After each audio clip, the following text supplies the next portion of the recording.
नमस्कार। रीवा 24 के ताज़ा तरीन अंक के साथ मैं शैलेंद्र। सबसे पहले प्रमुख खबरें। रीवा में फिर हुई गैंगवार, 5 राउंड चली गोलियां, पीड़ित ही निकला आरोपी। पैगंबर हजरत मोहम्मद साहब के खिलाफ आपत्तिजनक टिप्पणी को लेकर मुस्लिम समाज ने महिला अधिवक्ता के खिलाफ सौंपा ज्ञापन। सनकी युवक ने काटी 50 से अधिक घरों की बिजली, अंधेरे और गर्मी से जूझते रहे रहवासी। और रीवा पुलिस ने साइबर सुरक्षा जागरूकता को लेकर सेफ क्लिक 2.0 अभियान का किया शुभारंभ। इन खबरों सहित अन्य खबरें अब विस्तार से। बीती रात बिछिया थाना क्षेत्र अंतर्गत गैंगवार का मामला सामने आया है। इस दौरान 5 राउंड फायरिंग की भी बात सामने आ रही है। फिल्मी स्टाइल में हुई इस सनसनीखेज घटना में पुलिस ने जिनको पीड़ित माना था वही मामले के मुख्य आरोपी निकले। देखिए ये रिपोर्ट। रीवा में गैंगवार और फायरिंग मामले में बड़ा यू टर्न सामने आया है। जिस युवक को पुलिस ने पहले पीड़ित मानकर एफआईआर दर्ज कराई थी, अब वायरल वीडियो के बाद वही मुख्य आरोपी बनता नजर आ रहा है। बिछिया थाना क्षेत्र में हुई फायरिंग के बाद सामने आए वीडियो में अक्षत सोनी कार की सनरूफ से 2 पिस्टल लहराते हुए सरेराह फायरिंग करता दिखाई दे रहा है। वीडियो वायरल होने के बाद मामले ने नया मोड़ लिया। शुरुआती कार्रवाई में पुलिस ने अक्षत सोनी को फरियादी मानते हुए 4 लोगों के खिलाफ मामला दर्ज किया था, लेकिन वीडियो सामने आने के बाद पुलिस की जांच पर सवाल उठने लगे हैं कि आखिर ये अहम तथ्य पहले कैसे नज़रअंदाज हो गया। वहीं नगर पुलिस अधीक्षक राजीव पाठक का कहना है कि प्रारंभिक जांच के आधार पर कार्रवाई की गई थी, लेकिन अब नए वीडियो साक्ष्य मिलने के बाद अक्षत सोनी को भी आरोपी बनाया जा रहा है। पुलिस के अनुसार गैंगवार में दोनों पक्षों की भूमिका सामने है। मामले की जाँच जारी है। चलिए, बिछिया थाना क्षेत्र में कुछ गाड़ियां पकड़ी गई जिसमें गोलीकांड बताया जा रहा था, क्या मामला है? बिछिया थाना अंतर्गत एक घटनाक्रम निकलकर सामने आया था कि एक फरियादी ने आकर थाने में बताया कि उसके साथ गोली चालन की घटनाएं हुई हैं, जिसकी मौके पर जाके थाना प्रभारी, एफएसएल की टीम और सभी ने तस्दीक की। उस पर जो फायरिंग की गई थी, उस पर फायरिंग के जो तीनों वूंड्स थे और जो निशान थे उनको देखा गया। 3 फायर उस पर किए गए थे और इसके वो मिले। इसके पश्चात एक कल वीडियो वायरल हुआ है जिसमें एक व्यक्ति जो है वो 2 पिस्टल लहरा रहा है। इन दोनों घटनाओं का आपस में कोई संबंध नहीं है। एक फरियादी ने जिस पर एफआईआर कराई थी उस पर एफआईआर हो चुकी है। दूसरा जिसका वीडियो वायरल हुआ है उसकी पुलिस जांच कर रही है कि ये व्यक्ति कौन है और इस वीडियो का सोर्स क्या है, प्लस ये किस जगह पर घूम रहा है, कब का है, और इस वीडियो के आधार पर उस व्यक्ति को जवाब देना पड़ेगा कि ये हथियार उसके पास आए कैसे। अवैध हथियारों के बारे में उनको जानकारी देनी पड़ेगी। इसलिए पुलिस ने संबंधित को तलब किया है और उसके बारे में पुलिस अच्छे से इन्वेस्टिगेट कर रही है। बिछिया वाले घटना में सर कोई पकड़ा गया अभी तक? अभी बिछिया में जो घटनाक्रम हुआ है उसके सभी आरोपी फरार हैं। पुलिस अलग अलग जगहों पर दबिश दे रही है। एसपी साहब उसमें कई टीमें उसमें बनाकर अलग अलग जगह भेजी। कितने फायरिंग सर हुए थे बिछिया वाली घटना में? अभी जो प्रथम दृष्टया बिंदु देखने में आया, सोशल मीडिया पर इस्लाम के अंतिम पैगंबर हजरत मोहम्मद साहब के खिलाफ आपत्तिजनक टिप्पणी को लेकर मुस्लिम समाज ने महिला अधिवक्ता के खिलाफ कड़ी कानूनी कार्रवाई की मांग की है। रीवा शहर काजी मुफ्ती मोहम्मद मुबारक अजहरी ने कलेक्टर के माध्यम से राष्ट्रपति को ज्ञापन भेजा है। ज्ञापन में कहा गया कि पश्चिम बंगाल के अधिवक्ता नाजिया इलाही खान द्वारा सोशल मीडिया पर कथित रूप से आपत्तिजनक बयान दिए गए हैं, जिससे मुस्लिम समाज में नाराजगी है। समाज ने इसे धार्मिक भावनाओं को ठेस पहुंचाने वाला बताते हुए दोषी के खिलाफ सख्त कानूनी कार्रवाई की मांग की है। साथ ही भविष्य में ऐसी घटनाओं पर रोक लगाने के लिए प्रभावी कदम उठाने की अपील की है। मुफ्ती मुबारक अजहरी, शहर काजी रीवा, मुस्लिम समाज रीवा की तरफ से कलेक्टर महोदय के सामने एक ज्ञापन देने के लिए हम लोग आए हुए हैं। मामला ये है कि नाजिया इलाही खान जो कि कलकत्ता बंगाल की रहने वाली हैं, अभी कुछ दिनों से अपने आप को मशहूर होने के लिए करने के लिए इन्होंने इस्लाम और इस्लाम धर्म के ख़िलाफ़ लगातार अभद्र टिप्पणी करती रही हैं। पिछले कुछ दिनों में, अभी 2-4 दिनों पहले, इस्लाम के पैगंबर मुसलमानों की जान सारे आलम के लिए रहमत बनाकर भेजे गए हज़रत मोहम्मद सल्लल्लाहु अलैहि वसल्लम और आप की अहलिया, हम सब की माँ सईदा आयशा सिद्दीक़ा रज़ियल्लाहु ताला अन्हा की शान में बहुत ही नाज़ेबा कलिमात और गुस्ताखी भरे अल्फाजों का इस्तेमाल किया, जिससे पूरे मुस्लिम समाज की भावनाएं आहत हुई हैं और सभी आक्रोश में हैं। हम लोग कलेक्टर महोदय के माध्यम से राष्ट्रपति के नाम एक ज्ञापन देने के लिए आए हुए हैं कि लगातार इस्लाम और इस्लाम के पैगंबर की शान में इस तरह की गुस्ताखियाँ की जा रही हैं और इनको रोक लगाए जाने के लिए कोई ठोस कदम नहीं उठाए जा रहे हैं। हम कलेक्टर महोदय के माध्यम से अपने राष्ट्रपति महोदया से ये गुजारिश करने आए हैं कि हमारे इस अहम और गंभीर मुद्दे पर अपना ध्यान आकर्षण करते हुए इस मामले में कि किसी भी मजहबी रहनुमा के ख़िलाफ़ कोई भी अगर इस तरह की टिप्पणी करता है तो उसके लिए सख्त कानून बनाए जाएं और उनके ख़िलाफ़ कठोर कार्रवाई की जाए ताकि हमारे मुल्क का अमन चैन भाईचारा आपसी कायम रहे। मुहर्रम के मातमी पर्व को लेकर रीवा में आज जन सैलाब उमड़ पड़ा। देखिए ये ख़ास रिपोर्ट। मातमी पर्व मुहर्रम की 7 तारीख को करबला के इतिहास में महत्वपूर्ण दिन माना गया। हज़रत इमाम हुसैन और उनके 72 जानिसारों की शहादत को याद करते हुए रीवा के शाह भोलन शाह में इमाम हुसैन के लिए आस्था का जन सैलाब देखा गया। मुहर्रम की 7 तारीख करबला की जंग में महत्वपूर्ण दिन माना जाता है। आज ही के दिन यजीद की फ़ौज ने फरात का पानी बंद कर दिया था। मासूम बच्चे प्यास से तड़प रहे थे, लेकिन इमाम हुसैन का सर झुकने को तैयार नहीं था, क्योंकि ये जंग ही हक और बातिल की थी। आज के दिन इमाम हुसैन और उनके जान निशानों याद में शरबत, पानी और लंगर बांट कर लोग इमाम हुसैन को नम आँखों से याद करते हैं। मुहर्रम की 7 तारीख को रीवा के शाह भोलन शाह की दरगाह में आस्था का सैलाब देखने को मिले। मुहर्रम की 7 तारीख को रीवा के शाह भोलन शाह की दरगाह में आस्था का सैलाब देखने को मिला। बिछिया, तरहटी, घोघर सहित शहर के विभिन्न स्थानों पर आलम, अखाड़े और ढोल एकत्रित हुए, जहां हुसैन जिंदाबाद के नारों से वातावरण ही मातमी हो गया। बताया जाता है कि करबला की जंग हक और बातिल की जंग थी, जहां एक तरफ हज़ारों के लश्कर के साथ यजीद फौज तो दूसरी तरफ इमाम हुसैन और उनके 72 जानिसार हक के लिए जंग के मैदान में खड़े थे। ये लड़ाई सब्र की थी, वफादारी और अल्लाह के लिए सब कुछ कुर्बान कर देने की थी। यजीद ने जंग ज़रूर जीत ली, लेकिन आज उनका नाम लेने वाला कोई नहीं है और दूसरी तरफ नबी के नवासे हुसैन इब्न हैदर को दुनिया याद कर रही है।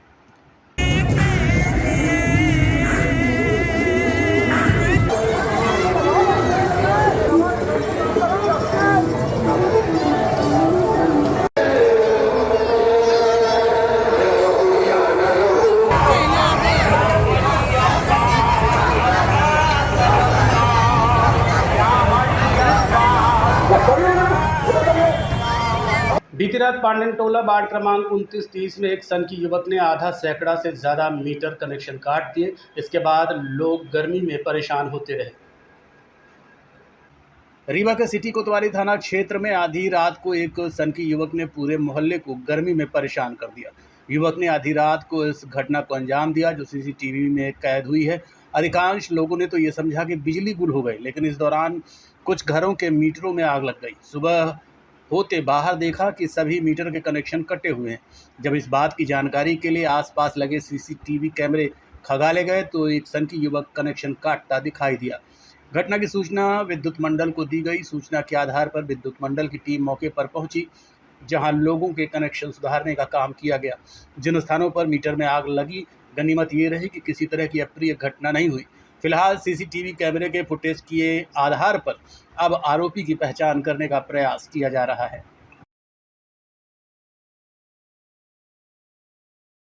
कैलाश शर्मा। क्या घटना क्या हुई है? मीटर में आग लगी है। आज बाहर सबकी तारें कटी हुई हैं, उसी के वजह से ये स्पार्किंग हुई है। MPB वाले को बुलाए थे, उन्होंने बताया कि यही कारण है। बाकी हमारा आगे देखिए कुछ नहीं है, आगे पूरा सेफ है। मतलब आप कभी केबल तार निकालने की कोशिश की है क्या? तभी तो ऐसा हुआ। यहाँ 50 घर में काटा गया जी। सुशीला निगम। ये लाइट किसने काटी, कुछ पता चला आपको? नहीं चला बेटा, जब अब लाइट गोल हुई मैं निकली तो देखी तो लाइट है गोल, क्या करूं। एक CCTV फुटेज आया, क्या देखा आपने कोई काट का? नहीं देखी भैया, जब चली गई वो काट के चले गए तब मैं निकली, तो मैं कहाँ देखूंगी। अब इसको बनवा रहे, कंप्लेंट किया इसकी? हाँ बनवा रहे हैं। रमाकांत तिवारी। क्या घटना क्या हुई है? घटना रात में केबल काट ले गए मीटर से और जो सर्विस लाइन के बीच का गैप रहता है उस गैप का वो तार काट ले जाती हैं। 2-3 बार 4 बार इस गली में घटना घट चुकी है। पूरे मोहल्ले में यही शिकायत है क्या? एक साथ काफी लोग कटे हैं क्या? हाँ, लगभग ये मोहल्ले में जिनके कापर के वायर लगे थे तो उन सब लोगों के कटे। अच्छा, उसकी फुटेज भी दिख रही है सामने काटते हुए, ये कौन पहचान में आया कुछ? अब सीसी फुटेज तो हमने नहीं देखा है, लेकिन वो अब पुलिस पहचान कर पाएगी अच्छे से उनके पास। हाँ, शिकायत किया है, एमपीवी में भी शिकायत की है। एमपीवी के कर्मचारी आए हैं कनेक्शन जोड़ने। रीवा जिले के सिरमौर तहसील से भूमि नामांतरण को लेकर एक बड़ा विवाद सामने आया है। पीड़ित धर्मेंद्र कुमार गुप्ता का आरोप है कि राजस्व अधिकारियों ने नियमों की अनदेखी करते हुए वास्तविक भूमि स्वामियों को सुने बिना नामांतरण का आदेश पारित कर दिया। उनका कहना है कि पुराने आदेशों को भी नज़रअंदाज किया गया, जिससे उन्हें आर्थिक और मानसिक नुकसान हुआ है। पीड़ित ने पूरे मामले में कूट रचना और भ्रष्टाचार की आशंका जताते हुए निष्पक्ष जांच, अवैध नामांतरण निरस्त करने और दोषियों पर कार्रवाई करने की मांग की है। इतना ही नहीं, पीड़ित का आरोप है कि हाल ही के दिनों में कुछ संदिग्ध लोग उसके घर के आसपास घूमते दिखाई दिए और उसके घर में लगा सीसीटीवी कैमरा भी तोड़ दिया है। उन्होंने आशंका जताई है कि उनके साथ किसी अप्रिय घटना को अंजाम देने की साजिश रची जा सकती है, जिसके बारे में भी एसपी कार्यालय में आवेदन दिया है। इन्हीं आरोपों को लेकर पीड़ित ने पत्रकार वार्ता आयोजित की और अपनी पूरी बात मीडिया के समक्ष रखी। डॉक्यूमेंट बनाकर या किस तरह से ले गए, जिसमें कि इन्होंने अपने ही परिवार के लोगों को पार्टी बनाया, जिसमें इन्होंने अपने परिवार के लोगों को पार्टी बनाया और एसडीएम महोदय ने उनसे क्या कैसे किया, जिससे कि हमारे घर को उनके नाम कर दिया गया। जब हम अपने घर का खसरा 9 जनवरी 2026 को निकाला तो खसरे में उनका नाम आ रहा था। खसरे में प्रकरण क्रमांक को हमने पढ़ करके हमने एसडीएम कार्यालय सिरमौर से नकल निकाली, जिसके हमने नकल ले करके हमने कमिश्नर कार्यालय में आवेदन किया। कमिश्नर कार्यालय में और कलेक्टर महोदय के कार्यालय में हमने कई बार इसका आवेदन दिया। हमने आर.के. सिन्हा से भी इसके लिए संपर्क किया। आर.के. सिन्हा ने कहा कि हाँ, हमने उनके खिलाफ हमने हमारे सामने प्रकरण आया था, हाँ हम उसमें कर दिए हैं। तो हमने कहा कि सर गलत है, तो कि हाँ ठीक है, हमने कर दिया है तो ठीक है, जहाँ तुमको जाना है तो चले जाओ, हम इसमें तुम्हारी कोई मदद नहीं कर सकते हैं। हम कोर्ट में जब बैठते हैं तो कोर्ट में जो हमारे सामने आता है हम अच्छा और ख़राब नहीं देखते, हमें जो प्रकरण समझ में आता है हम उसको करते हैं। उस समय हमारे प्रकरण में जो भी हमारे सामने आया, भले तुम पार्टी में नहीं थे, घर तुम्हारा था, उन्होंने आए किस ढंग से आए ये हम क्या बताएं तुमको, तुम हमसे बड़े हो, हमसे तुम ज़्यादा जानते हो।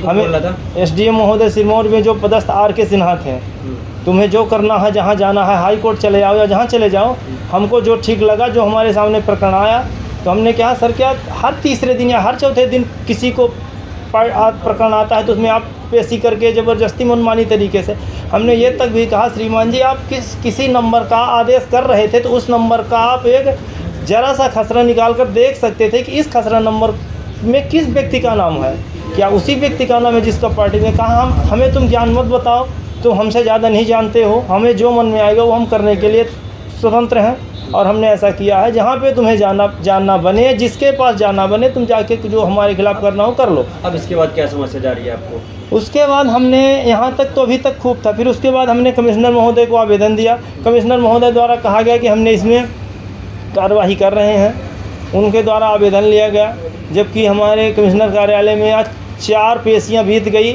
उनको जवाब देने को है तो 4 पेशियों में उन्होंने जवाब नहीं दिया, जिसमें 27 अप्रैल पहली पेशी थी, तो 27 अप्रैल चलना क्या।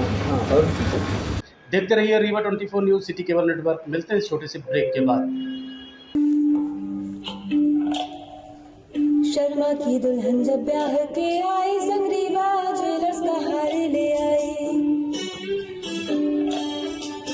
छा गया नाम शर्माइन का गहना, हाय रे शर्माइन का गहना, हाय रे शर्माइन का गहना। शर्मा ने बहन का ब्याह रचाया, रीवा ज्वेलर्स का सेट फिर से ले आया, बन गया वो मिसराइन का गहना, हाय रे मिसराइन का गहना, हाय रे मिसराइन का गहना। मिसराइन का बेटा अफसर बन गया, पत्नी के गले में आईना चमक गया, बन गया वो अप्सरा इनका गहना। हाय रे अप्सरा इनका गहना, हाय रे अप्सरा इनका गहना। शर्मा इनकी बिटिया डोली चढ़ गई, हार पे डायमंड की रोशनी जग गई, बन गया नई बहुरा इनका गहना। हाय रे बहुरा इनका गहना। रीवा से लेकर बिंद तक छाया, हर शादी में रीवा ज्वेलर्स का नाम आया, पीढ़ी दर पीढ़ी विश्वास से जगाया, रीवा ज्वेलर्स ने हिस्सा निभाया। कोई ब्याह कराए या न कराए, हाय पर गहना बनाए तो रीवा ज्वेलर्स से बनाए। शर्मा की दुल्हन जब ब्याह के आई, संग रीवा ज्वेलर्स का हार ले आई। छा गया नाम शर्मा इनका गहना, हाय रे शर्मा इनका गहना, हाय रे शर्मा इनका गहना। शर्मा ने बहन का ब्याह रचाया, रीवा ज्वेलर्स का सेट पे से। रीवा में समाजवादी पार्टी की संभागीय बैठक आयोजित हुई, जिसमें संगठन विस्तार के साथ साथ महंगाई और किसानों के मुद्दों पर केंद्र सरकार को घेरा गया। रीवा में आयोजित बैठक में प्रदेश अध्यक्ष डॉक्टर मनोज यादव और संभागीय प्रभारी ललित गौर ने पदाधिकारियों के साथ सदस्यता अभियान और आगामी रणनीति की चर्चा की। इस दौरान कई लोगों ने समाजवादी पार्टी की सदस्यता ग्रहण की। बैठक के बाद पत्रकार वार्ता में डॉक्टर मनोज यादव ने आरोप लगाया कि महंगाई ने आम जनता की कमर तोड़ दी है और आवश्यक वस्तुओं के दाम लगातार बढ़ रहे हैं। वहीं राष्ट्रीय सचिव शिव सिंह पटेल ने भारत अमेरिका ट्रेड डील को किसानों के हितों के खिलाफ बताते हुए सरकार पर निशाना साधा। व्यवस्था में फेल है। आप किसानों के आप देख लें, एमएसपी नहीं दे पा रही है, खाद तक नहीं दे पा रही है सरकार, और जो उपज हुई थी उसकी खरीदी नहीं कर पा रही है। साथ में अगर आप देखेंगे तो महिला सुरक्षा में और रीवा पूरे प्रदेश में अपराध में और ड्रग्स में नंबर 1 है। आप देखेंगे तो समाजवादी पार्टी अपने संगठन का विस्तार कर रही है, यहाँ पर जनहित के मुद्दों को उठाएगी और जनता को न्याय दिलाने का काम करेगी। इसी संदर्भ में आज जो हमारे नवनियुक्त इनको रीवा संभाग का प्रभार मिला है, प्रदेश उपाध्यक्ष हैं पार्टी के ललित गौर जी, यहाँ के संभागीय प्रभारी हैं। आपका भी आना हुआ है, सारे कार्यकर्ताओं के साथ बैठक करके रणनीति बनाएंगे और उस रणनीति में समाजवादी पार्टी की जो संगठन का विस्तार मूल उद्देश्य होता है, किसी पार्टी की रीढ़ की हड्डी होती है चुनाव जीतने के लिए, या आपका पार्षद का चुनाव हो, विधायक का हो या सांसद का हो, संगठन महत्वपूर्ण होता है। तो उसमें हम लोग विधानसभा स्तर से लेकर बूथ स्तर तक लेके जाएंगे और एक बूथ पे 10 यूथ और 10 महिला हमारा संगठन का उद्देश्य है, वो कंपलसरी है। उस दिशा में आज जिलाध्यक्ष और जिला प्रभारी पूरे रीवा संभाग के यहाँ आए हुए हैं, उनकी बैठक बुलाई है। साथ में अभी मैं एक जगह होके आया हूँ, नथुलाल सेन जी हैं, उनके नाती का अभी अपहरण हुआ और उसके बाद मर्डर हो जाता है। पुलिस अभी तक कोई कार्रवाई नहीं कर पाई है, एफआईआर भी बड़ी मशक्क़त के साथ दर्ज हुआ है। ये अभी उनके परिवार के साथ मैं मिल के आया हूँ, संवेदना व्यक्त की है। उन्होंने अपना आवेदन जो दिया है थाना प्रभारी को दिया, एसपी महोदय को दिया और आईजी साहब को भी दिया, लेकिन अभी तक उस पर कोई कार्रवाई नहीं हुई। बड़ी मशक्क़त के बाद समाजवादी पार्टी, हमारे जिलाध्यक्ष अमरीश पटेल जी और ये सारे लोग सक्रिय हुए हैं। हमारे राष्ट्रीय सचिव जो आपके बीच में बैठे हुए हैं आदरणीय शिव सिंह पटेल जी, आप लोग वैसे भी जानते हैं, सब लोग जब एक्टिव हुए, सब ने बात की, तब एफआईआर दर्ज हुई है। अपराधी जिनके साथ जो आवेदक जो हैं पुत्र अनूप सेन, तनय धनमेन सेन की जो हत्या हुई है, जिनके साथ गया था, उनके यहाँ बुलेट पाई गई है, अभी तक उनको गिरफ्तार नहीं किया गया। पुलिस ने केवल बुलाया, पूछताछ की, क्योंकि क्या अपराधी ब्राह्मण जाति का था, इसलिए उसको छोड़ दिया गया। मेरा सवाल, देखते रहिए Rewa 24 news city cable network. मिलते हैं इस छोटे से ब्रेक के बाद। Pentium point group of institution, जो अपने अनुशासन, आधुनिक तकनीक युक्त शिक्षा गुणवत्ता हेतु जाना जाता है। इस ग्रुप के अंतर्गत कई संकायों के अनेक महाविद्यालय संचालित हैं, जिनमें मुख्यतः law college, pharmacy college, management college, art, commerce, science, biotechnology तथा कंप्यूटर साइंस महाविद्यालय संचालित है। महाविद्यालय में BBA, LLB, BCom LLB, BA LLB, LLB, LLM, B Pharma, D pharma, MBA, BBA, BCA और अन्य प्रोफेशनल पाठ्यक्रम। तो आज ही पधारें Pentium point group of institution में। आधुनिक इंफ्रास्ट्रक्चर, सभी आउटडोर तथा इंडोर खेलों से संबंधित मैदान तथा अत्याधुनिक संसाधनों से लैस ऑडिटोरियम व सभी संकायों की आधुनिक प्रयोगशालाएं संस्था को विशेष स्थान प्रदान करती हैं। लॉ महाविद्यालय में मूट कोर्ट तथा लाइब्रेरी अत्याधुनिक है। फार्मेसी कॉलेज की समस्त लैब अत्याधुनिक मशीनों से सुसज्जित हैं। साथ ही छात्रों को कम्युनिकेशन व सॉफ्ट स्किल संबंधित कक्षाएं प्रदान की जाती हैं। पेंटियम पॉइंट महाविद्यालय की शुरुआत 2002 से संस्थापक BN त्रिपाठी जी द्वारा की गई थी। छात्रों के आने जाने के लिए साल 2010 से छात्र तथा छात्राओं हेतु निःशुल्क बस की सुविधा प्रदान की जा रही है। पेंटियम पॉइंट ग्रुप अपनी उच्च गुणवत्ता युक्त शिक्षा तथा छात्रों के प्लेसमेंट हेतु जाना जाता है। इस ग्रुप के अंतर्गत संचालित महाविद्यालय bar council of India, pharmacy council of India, AICTE तथा उच्च शिक्षा मध्य प्रदेश शासन द्वारा मान्यता प्राप्त महाविद्यालयों का संचालन करता है। तो महाविद्यालय का भ्रमण एक बार जरूर करें। पता इस प्रकार है। महाविद्यालय का प्रथम कैंपस करहिया बीणा सिमरिया रोड तथा दूसरा कैंपस हरदी बीणा सिमरिया रोड में स्थित है। पेंटियम पॉइंट ग्रुप का हेड ऑफिस कॉलेज चौक के समीप स्थित हेड गेवार नगर में है। रीवा पुलिस एक बार फिर साइबर अपराधों के खिलाफ लोगों को जागरूक करने मैदान में उतर आई है। सेफ क्लिक 2.0 अभियान के जरिए शहर से लेकर गांव तक साइबर सुरक्षा का संदेश पहुंचाया जा रहा है। रीवा पुलिस मध्य प्रदेश द्वारा साइबर सुरक्षा जन जागरूकता अभियान सेफ क्लिक 2.0 की शुरुआत की गई है। इस अभियान के तहत विशेष प्रचार वाहन लोगों को ऑनलाइन ठगी, फर्जी link, OTP fraud, digital arrest और सोशल मीडिया धोखाधड़ी से बचाव के तरीके बता रहा है। साथ ही पुलिस द्वारा एक विज्ञापन भी जारी किया गया है। इसके पहले साल 2025 में सेफ क्लिक अभियान के पहले चरण की शुरुआत की गई थी, जिसमें स्कूलों, कॉलेजों, बाजारों और सार्वजनिक स्थानों पर जागरूकता कार्यक्रम आयोजित कर नागरिकों को साइबर अपराधों से सतर्क रहने का संदेश दिया गया था। 1 से 11 फरवरी तक चले पहले चरण को मिले सकारात्मक प्रतिसाद के बाद अब सेफ क्लिक 2.0 को व्यापक रूप दिया जा रहा है। रीवा पुलिस ने लोगों से अपील की है कि किसी भी संदिग्ध कॉल, लिंक या ऑनलाइन लेन देन से सावधान रहें। यदि साइबर ठगी के शिकार हों तो तुरंत 1930 हेल्पलाइन पर कॉल करें या साइबर क्राइम पोर्टल पर शिकायत दर्ज कराएं। देखिए, पुलिस मुख्यालय द्वारा DGP साहब के निर्देश हैं कि एक सेफ क्लिक अभियान 2.0 अब चलाया जा रहा है। ये 24 तारीख से शुरू होगा और इस अभियान में जो है सेफ क्लिक पे जो पहले चरण में किया गया उसी को और बेहतर तरीके से हम अगले सेशन में करेंगे। इसमें जागरूकता फैलाने का काम किया जाएगा सभी बच्चों में, बूढ़ों में, अंदर तक, रूरल एरिया तक जाके, ताकि लोगों को ये जानकारी हो कि हर लिंक पर क्लिक करना, हर वेबसाइट पर क्लिक करना सेफ़ नहीं है। उन्हें पता हो कि साइबर फ्रॉड से कैसे बचा जाए। तो इस संबंध में डिफरेंट साइबर फ्रॉड जो हैं उनकी जानकारी भी उन्हें दी जाएगी और वृहद स्तर पे ये अभियान चलाया जाएगा। कब से अभियान सर चलाया जाएगा? देखिए, 24 तारीख से 24 जून से अभियान का प्रारंभ किया जाएगा।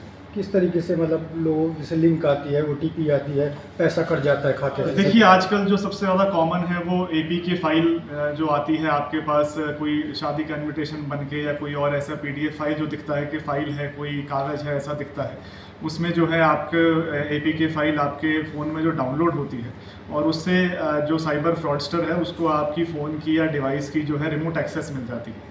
इस रिमोट एक्सेस से फिर वो आपका पासवर्ड यूज़ करके और विभिन्न माध्यम से, चाहे नेट बैंकिंग हो, चाहे UPI हो या कोई और आप क्रेडिट कार्ड यूज़ करते हैं, तो इनके फ्रॉड किए जाते हैं। तो ये साइबर फ्रॉड जो है इन पे फोकस रहेगा। जो लिंक बेस्ड हैं, जो QR कोड बेस्ड हैं और जो वेबसाइट बेस्ड हैं।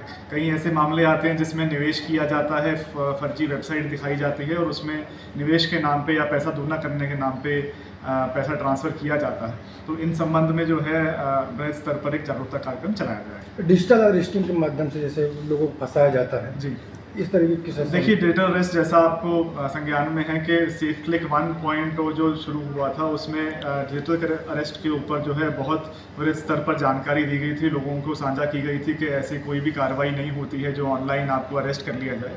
और इसके बड़े अच्छे परिणाम मध्य प्रदेश में देखने को मिले कि ऐसे मामले जो हैं लगातार कम होते जा रहे हैं और अब भी हम देख रहे हैं कि ऐसी शिकायतें लगातार कम हो रही हैं। सोशल मीडिया पर कथित अभद्र वीडियो के चलते अखिल भारतीय ब्राह्मण समाज ने पुलिस अधीक्षक से शिकायत कर FIR दर्ज करने और कड़ी कार्रवाई की मांग की है।